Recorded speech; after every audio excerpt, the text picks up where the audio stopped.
sure I do that for you. Excellent. Great. All right. I believe we are live on YouTube and Facebook as well. So any questions for the podcast, let us know. I'll get the chat up and we shall get started. Same as on Instagram over there. Any questions, let us know. Otherwise, Hello let's from get Toronto. started. Oh, Hi. hello, Toronto. I'm guessing a Hi. friend or relative of Sean. No, Spaces of Teresa. Oh, wow. Yeah. There you go. Sean, who is our media guy, who, if some of you have been watching, so Cody's our media manager. Sean's one of our media guys, taking all of... Media manager and our media guy. I'm also a guy. You are also a guy. I'm also a media guy. You can be media guy 1 and media guy 2. Yep. Where's he from? Somewhere in Canada. Yeah, not Toronto. I forget. A little town. Yeah, what's it called? I can't remember. Sorry. It was a really interesting story if I had the whole story, sorry. That was Yeah. All right, let's get started. Okay. Welcome. Oh, sorry. Oh, you Hi, go. Laura. Laura's joined. Oh, hey, Laura Laura. used to be our media lady. Now she's tracking Australia. Yeah, so don't talk to her. Sorry. All right, let's get started. Hello and welcome back to the Foxy Property Chat podcast. My name is Cody. I'm here with co-owner Jake. Jake, how are you today? Hey, Cody. I am well, thank you. And the other half, Phoebe, how are you? Wonderful. Wonderful. How are you, Cody? I know I didn't say, did I? Yeah, I'm excellent. Had a couple nights of full night's sleep.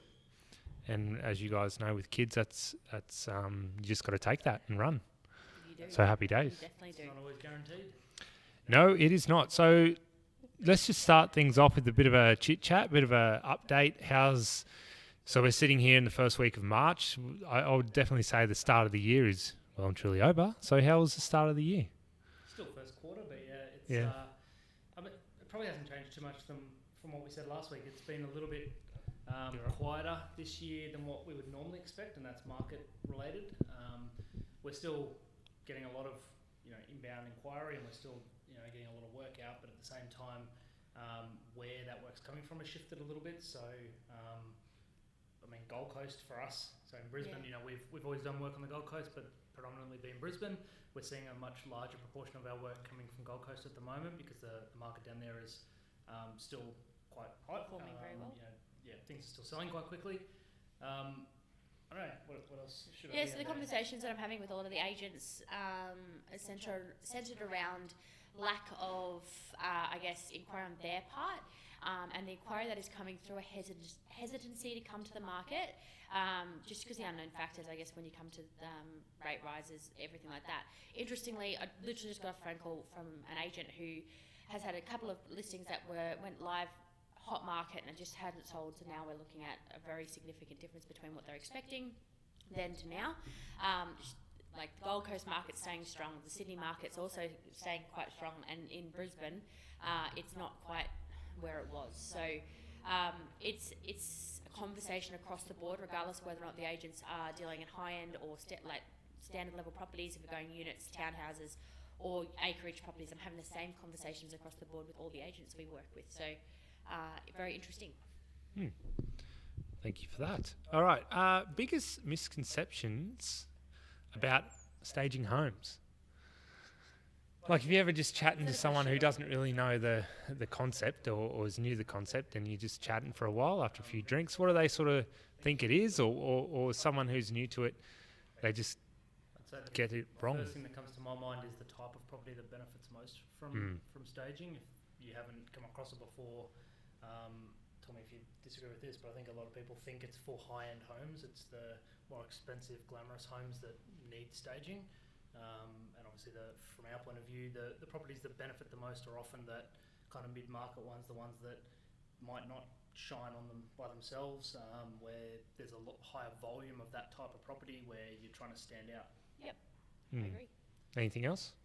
I guess as far as a career perspective, something that we've found a lot of when somebody comes and would like to start a career of property stylist is how more, I guess, physically demanding it is. That's not just about fluffing cushions. There's a whole lot more involved. But a lot of, we can say thank you to social media and TV. A lot of our clients now have a very good understanding of what it is and how it works, and they may be sceptical about the outcomes and the benefits, they're converted once they see, but TV's helped us come a long, long way. There's less, I guess, uncertainty over what it is. Comment on Instagram there. Shane and Jane, same in New Zealand. We are steady, but third down from last year. Yeah, so normally we, as what like we would see in February, so February in 1 year, we would sort of be replicating the numbers from the October of the year before, and we aren't seeing those numbers as far as our growth goes. We're seeing a steady, lovely, stream of numbers coming through, which is very, very good for our sanity. But not the growth. But not for the growth, and that's okay. That's for us For this where year. we're That's we're all good. Cool. Bianca Neal asks, when you've answered this before, but when you first started out, how many jobs were you doing per week/month, and how many were you hoping to have per week, per month? What we were hoping to do is probably not something that we can answer. I don't really remember. I don't think we had an expectation, really, did we? No, it was just As many more, as I guess. possible? We were trying to get the growth. Yeah, Yeah. We were never Yep. kind of getting a couple of jobs in and saying, well, that'll do us. It was always, who else can we meet? Who else can Phoebe have coffee with? Who else can we send a I would say email at the start, it was a measure, as far as a measure of how I felt I was going, was less of a success-based thing in my mind about how many jobs I locked in versus how many agents I actually got to go and have a conversation with, sit down, and at the start I was doing interviews and popping there in a digital interview up on our social media and blog. So that's felt like a measure of success for me as well at the start, as well as the install. In terms of how many we were doing, I mean, it grew quite quickly, so it depends on when you look at it. And I can't remember the exact numbers, but I know I think your first job that you ever did was in April, and I think you might have done 2 that month, and then it went to 4, and I think by October, which was generally the busy period, I think it was about 17 at that point. I might be a little bit out on that, and then it went back down, so I mean, you can figure out per week what that means. I'm trying to remember. I can't remember. Yeah, I know we've done a couple of videos on this, but the numbers always, I have to go and remind myself because it was a good 5 years ago now. Yeah, there's a video pinned to the top of the YouTube channel, the story of Foxy Home Staging, and I know that we covered off some numbers in the early days there. Home at number 11 asks, can you please tell me what is the stuffing inside the cushions you use to decorate a couch with? I really like the way they sit after being chopped. So the ones that you're talking about, they're the feather fill cushions. So when you go to a Pillow Talk, most of Adairs now their range comes with a feather fill or a down fill insert. At Pillow Talk, you can ask and we can upgrade you for $10. Otherwise, you can purchase them from IKEA. IKEA's, it honestly depends on the quality as to how well they sit. So if I was buying them from IKEA, I would be purchasing 2 to put into the same insert so they sit as upright. I don't like a slanting cushion. I like a cushion that sits upright. So that's what we do. Feather fill. Shamrock Hill Design. How do you manage your removal schedule or logistics schedule? Who takes care of that so it doesn't fall off? We've kind of talked about probably a while ago now, a couple of years, that this business really, when you get to this kind of scale where you can have your own warehouse and you have a logistics team, it becomes a logistics business as much as anything else. And so much of what we're able to do as a business and as a team relies on the efficient running of the logistics team. The schedule is built around what the trucks can do. Obviously, we're doing installs and we're doing pack-ups and we're trying to coordinate all of that across 3 trucks and across geographically across Brisbane and Gold Coast and everything. But at the end of the day, what we as a business are able to do, the kind of the cap or what it is that restricts us is how much we can get done from a logistics point of view with the trucks, right? So in terms of the schedule and how we do that, that's probably where you can talk a bit more detail. But Phoebe puts together a bit of the schedule based on what jobs need to happen that day. Factoring in things like photography when all of that's happening, what maybe restrictions we have with access. What we might, like even tomorrow we have one where it has to happen later in the day, so we've got to factor all those things in. How far we're travelling around Brisbane and where it makes sense to try and reduce travel time for the trucks. All of those things factor into what Phoebe puts together. Yeah. So short answer, I look after it. So it's just done. You'll do a draft. Yeah. Based on what furniture needs to come from the warehouse, where we can do a pack up and take some of that into an install, all of those things. So Phoebe does it, and then we kind of, I guess, refine it to we do kind of, I might be giving more detail than we need for an install like this, but we'll break it down into 15-minute blocks throughout the day, and we'll assign time for an install. How long do we need on site? How long do we need for a pack up? And therefore you can kind of build out the day and see where we're going to be for each job. We're quite succinct with it because the logistics team's quarterly bonus are built around achieving the schedule and making sure they hit it within a certain time frame. So we do have to make sure that there is a defined process to it. So it's something that we've tried to very much figure out, and I know there's going to be a better way and something that we always will improve. But yeah, it's a whole lot of stuff going on in the back of my mind when I'm doing it. So. And I will mention that I'm looking to do a Foxy TV episode around the importance of the logistics and being efficient in the coming weeks. So keep an eye out for that one. Can you please explain what the guys do at a job? Obviously, they bring the furniture in, but what, if anything else, apart from, moving the furniture? Happy for me to All answer these this questions one, yeah. for you to answer today. Hey, you told them about the feather-filled cushions, so there you go. You can answer. So, it depends, but we have, how long we've got on site, but What do you do on a site? So in general, if I'm part of the logistics team, because often I'll go as an extra person and help on both sides of it, but the guys are obviously unloading a truck at an install and taking everything into the house. The stylists will often help with some of the smaller things like the bags of linen. They'll sometimes help with chairs or bedsides, depending on timing and who's under the kind of time crunch or time pressure. But they will get everything into place. So everything, in terms of layout, they'll work with the stylist to make sure that the sofas are in the right place, the rugs are laid out. They'll put the mattresses on the beds, on the bed bases or frames. Basically, their job is that when they leave, everything in the house is already where it needs to be, so the stylists don't have to move things once they're gone. If there's any other things that the stylist might need help with, like maybe some of the artwork is kind of a two-person job to hang, they'll ask for help there. Maybe the walls are a bit tricky and need a little bit of help there as well. Anything else that I'm missing?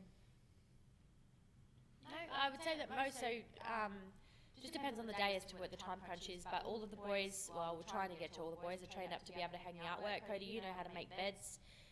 It just depends on how long people have been here and at what point they're going to be at the install. Ideally, we could have the boys stay on site. You guys can do an entire install and I'll come and do a check. Yeah. So it's just having that awareness of how to pull together an install, basically, I think. But they definitely couldn't do a selection, but they could definitely pull off an install if needed. India Dunn asks, when will you be hiring property stylists again? I literally had her profile open and I was going to reach out to her today. I would say never stop recruiting. So whilst we don't advertise actively, if the right person comes by and I love them for their personality as far as a good fit for the team, I would offer them a job. So always worth applying if you're feeling like it's a good time. Definitely apply. Yep. How do you know whether to style an outdoor space? For example, if there are multiple outdoor spaces, do you stage them all? That really depends on return on investment for a client and as to whether or not it's. So yesterday I went to one. We have a feature outdoor space on the left-hand side, and then we've got another outdoor space which could be an outdoor space, except it's up against a sheer rock, like a cliff that we're bordering on, and you can't possibly put on anything on the cliff. So we don't want to draw attention. We don't necessarily even want people to go outside. So we don't want to make it look like an inviting space. So for example, in that property, we aren't doing two outdoors. We're trying to get everyone to go out to the other side, where it's far more appealing and looks a lot prettier. In other situations, it's the same as bedrooms. We don't necessarily style all of the bedrooms. Each outdoor space we style comes in at around $350. So it's sometimes budget needs to dictate what areas we focus on. I like to style as a minimum the master bedroom, living, and all the living areas, and generally that includes those outdoor spaces.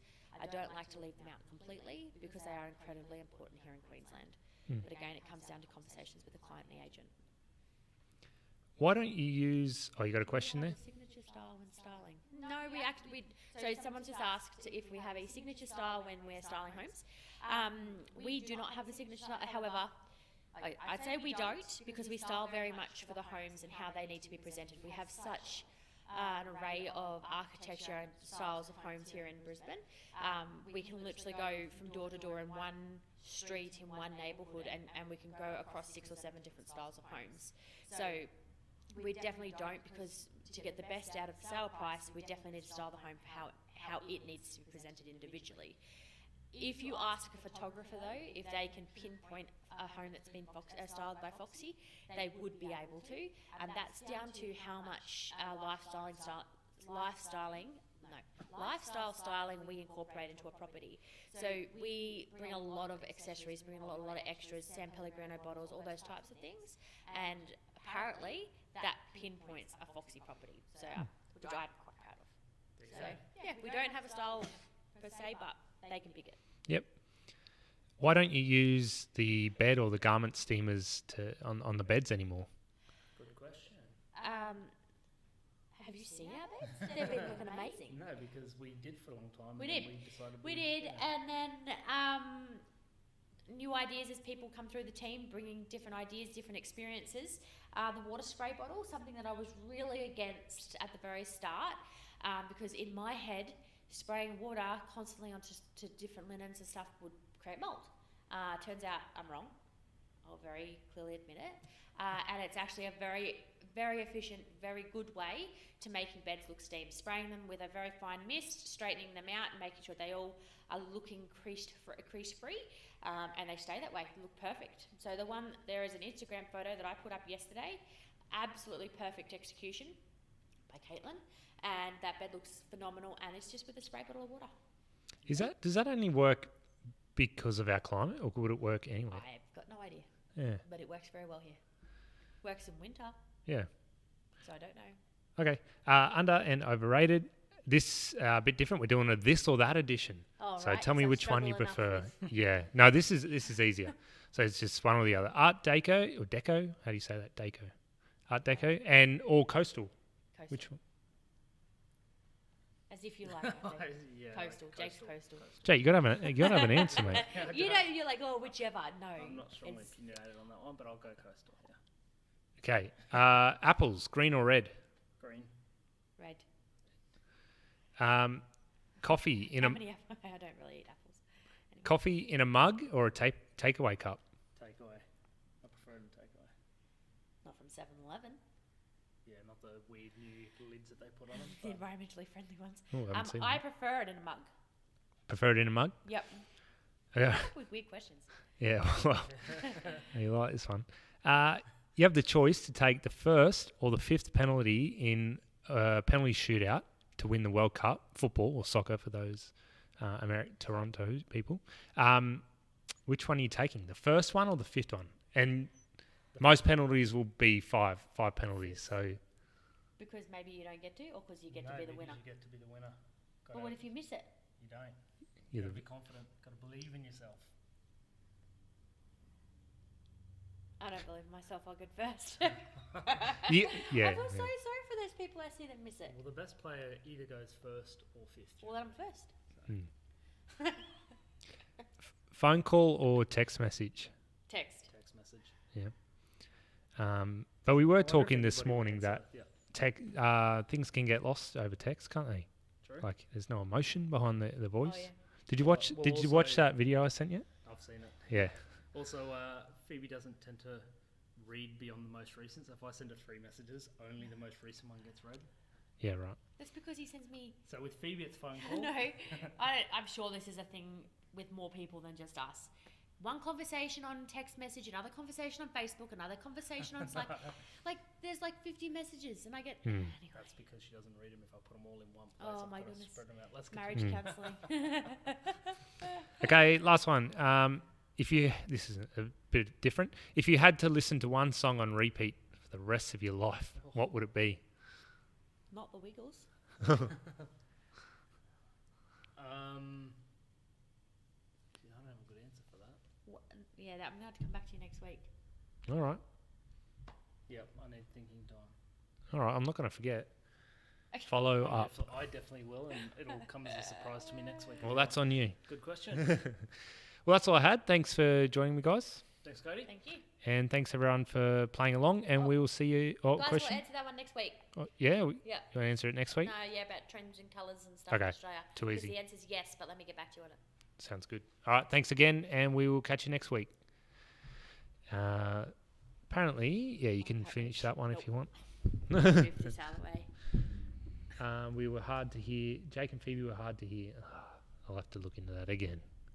Bring the chair forward. Yeah, I'm thinking you've got to be really close. That's on me though. How do I end this?